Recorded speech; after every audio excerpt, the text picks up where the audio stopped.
Hello, this is Uncle Jim. Today I'm going to try out a Palmetto State Armory 2-stage trigger. These were on sale for $65 shipped, and I'm hoping it's close to a Foxtrot Mike's, which you could get for the same price when they sold them. They no longer sell them. I don't know why, but I'm very happy with the Foxtrot trigger. And we'll compare it to a Geisley SSAE Rock River Foxtrot and a GI enhanced. And so let's see what we got here now. According to reviews, they're either really good or most of the reviews are great for the money, and then a couple bad reviews where they said the reset, the take up, and it was a little creepy. We will see if this is a good witch or a bad witch. So far it looks really good. It has the S markings like the Foxtrot Mike's, and I'm just trying to see if this is a good budget 2-stage trigger. Alright, the disconnector's not connected, so I gotta use a slave pin that comes with the Geisleys. And then I'll install it, put some lube on the pins, and see if it's wobbly on the pins. It actually came with pins. I didn't think it did. I thought in the reviews it didn't. Alright, so we'll see what happens. So this slave pin is going to be for the disconnector when we put it in, so it stays there while you push your pins through. So far, it looks pretty good. Pretty good. Alright, we'll see. Okay, I put the disconnector in and used the slave pin because it's a lot easier than fumbling while you're putting the pin through both. When it's in the lower, this just makes life easy. Similar to a 1022 trigger, you want a slave pin. And I'm not going to use any grease like Geisley gives you. I don't use the grease. It gets really sticky in the winter time or when it's cold. I don't normally use grease. So I'm just, in this case, mil-spec CLP. This is really good stuff right here. I got this from Dead Horse. It's super good stuff. But I usually use full synthetic of different weights. This has a nice stiff disconnector spring, so far so good. I'm putting it in my son's gun and took out the GI enhanced trigger we had in there because I ran out of 2-stage.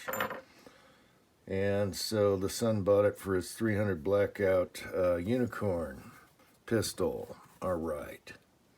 So I'm lubing the pins, lubing in here, lubing in there. That's about it. All right. Okay, so it looks like we got a good witch. Should have bought an extra one, as a matter of fact. I'm a little surprised. And I'll tell you why I like 2-stage triggers later. And I've done the safety checks on here other than shooting it. Whenever you put a new trigger in, fire 1 round, make sure the hammer goes back, everything resets. Then fire 2 rounds several times to make sure you're not double or tripling and your disconnector's working. So let's see if I can do this in camera.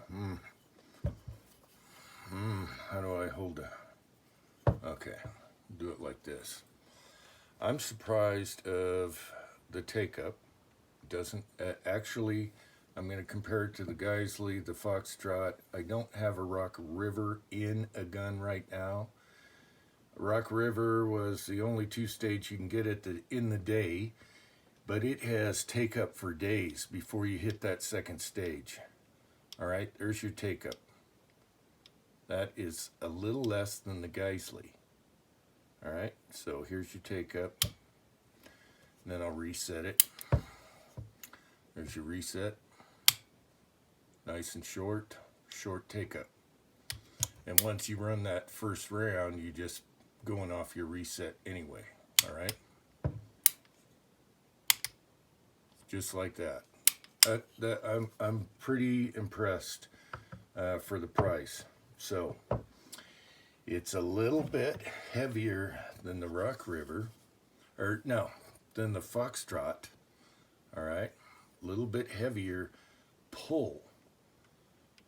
Take up is similar. However, this Foxtrot has been used for a couple years, so it's all smoothed in. Both of them break super clean. All right, this breaks clean. There's no creep in it. So I must have got a good witch, one of those 5-star ratings. All right, here's a Geisley.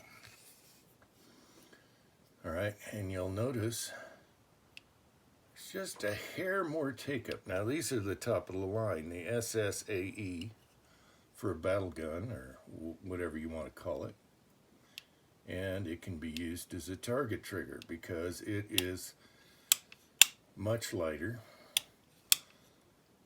but it has a little more take-up. I think the reset is about the same.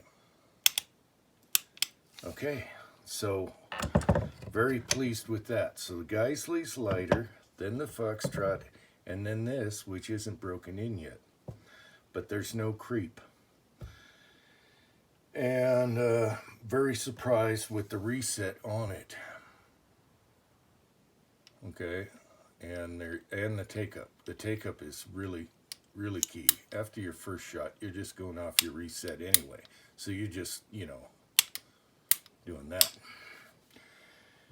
All right, so here's if you guys like single-stage GI triggers, here's an original Arrow lower, by the way. That's what Arrow used to look like. This is when they first came out in Washington, Aerospace Company. And we're like, what? Arrow makes a lower? So I bought one. This is like one of the originals when they first came out. Very good lower. Okay, here's a GI enhanced trigger. So they eliminated the creep, nickel boron, but it's heavier. So here's your take-up, and it's about a little more than half as much than a 2-stage, but there's a reason for a 2-stage. Now this one's very good. It's crisp. It might vary on what you get. If you like GI and do the enhanced trigger, they're cheap. They're like, but that's a big improvement over a stock GI trigger. Now, the reason I like 2-stage is because it's safe. And if you're shooting a pistol carbine, 45, 9mm, 22 can beat the hell out of hammers. I've seen hammers break with 22s, okay, 22 uppers, because you got a blowback and it's beating the hell out of the hammer. And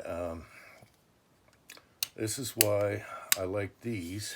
They're durable, but you're not going to end up doubling or tripling a couple years down the road with a lot of these single-stage aftermarket triggers. This is what I've found and seen at the range, and there's nothing more embarrassing than doubling or tripling or going full auto when you're at a public range, especially an indoor range.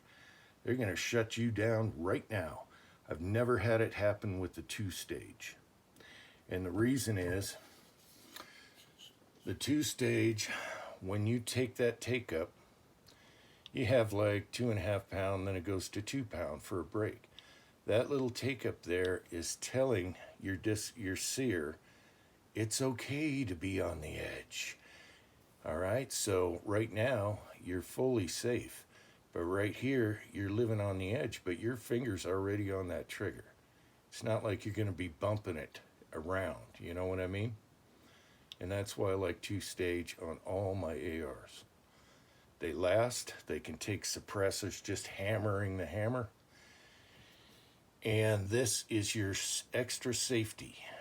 Before you do this, it's fully locked up, engaged. You can't bump it, it's not going to go off. Once you get to here, now you can have that light single-stage aftermarket feel where it's a light trigger, because your fingers are already on the trigger, all right? So it's not like you're dropping it or anything, because once you're here, you're a lot safer bumping the hell out of it. That's why I go with the 2-stage, and I particularly like the ones with short take-up. After that, it's all reset. It's going to be like a single stage anyway. Okay, it's identical to a single stage on reset. So after the first shot, you're running a single stage anyway, whatever light aftermarket trigger you have. So I'm very happy with this. My son is pleased with this. We're going to have to fire, make sure it doesn't double or anything, but I've done all the safety checks on it. I've hammered it, had the safety on, safety off, beat the hell out of the rear. So far, so good. So that's my review on the PSA, and you might get good ones, bad ones. Now, I think they started including the pins because I saw some old reviews where they said, it didn't come with the pins. And one guy said the pins were wobbly as far as fit. Now, you can get oversized pins that are just a thou over, but it looks like now they give you the pins and they're correct. There's no wobbly. Because whenever it wobbles, you're going to get a different trigger pull every time. You know, you want a nice, solid bearing surfaces, so there's no play. So there's not too much play at all. It's just like anything else, as far as I can tell so far. All right, so that's my review. Now, if you're putting... A lot of people, you know, fumble getting the hammer on because you're under tension and everything. Well, you get it started, and then you can go around and take your slave pin and put it on the other side and get it lined up. And you shouldn't be punching the hell out of the thing because you got an aluminum receiver and you don't want to oblong your holes. So just wiggle your hammer around until you can push it in, okay? Or at least barely tap it in, but make sure you look at the other side and it's lined up. It's not that hard. All right, I hope you found this interesting. I'm very impressed. Should have bought 2. They often go on sale for 65 bucks. I really like the Foxtrot trigger, but you can't get them anymore. And this is the next best thing for $65 you can buy. A Geisley's gonna cost you anywhere from, you know, like 165 on sale.